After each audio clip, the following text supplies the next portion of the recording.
खतांच्या किमतीमध्ये 100 ते 300 रुपयांची वाढ होणार असल्याची बातमी समोर आलेली असतानाच आता महाराष्ट्र राज्य कृषी विक्रेते जे आहेत तर ते आता बेमुदत संपावर जाणार आहेत.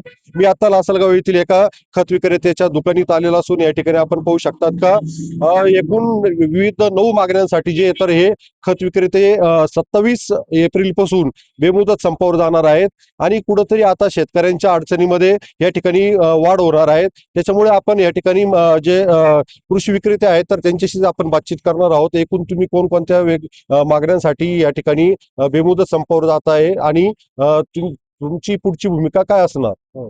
आम्ही महाराष्ट्र कृषी विक्रेता यांच्यातर्फे आम्ही सगळे डीलर्स असोसिएशन त्यांच्या बरोबर आहोत आणि याचं बंदचं कारण असं आहे का आम्ही वारंवार शासनाला आमच्या मागण्या मांडल्या आणि ज्या रासायनिक खतांच्या ज्या कंपन्या आहेत त्या वेळोवेळी आम्हाला जेव्हा रॅक लागतो तेव्हा आम्हाला लिंकिंग करतात.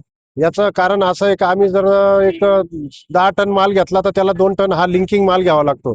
आम्ही पण या गोष्टीला खूप कंटाळलोय. त्याचा परिणाम आम्ही शेतकऱ्यांना जो विकतो त्या कारणाने आमच्याशी वाद होतात.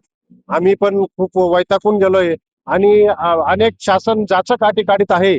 त्यामुळं आमचा हा बंद करण्याचा निर्णय 27 एप्रिलला हा आम्ही ठरवलेला आहे. तरी आमची शासनाकडे मागणी आहे का आमचा विक्रेत्यांचा विचार करून योग्य निर्णय घ्यावा.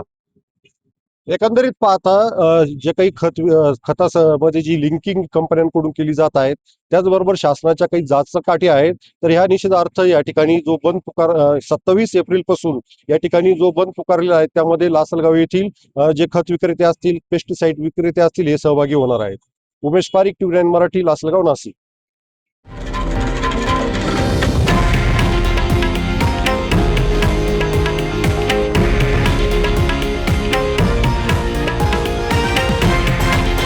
हे आहे देशातील नंबर 1 न्यूज नेटवर्क आणि आपण पाहत आहात TV9 मराठी, एकमेव.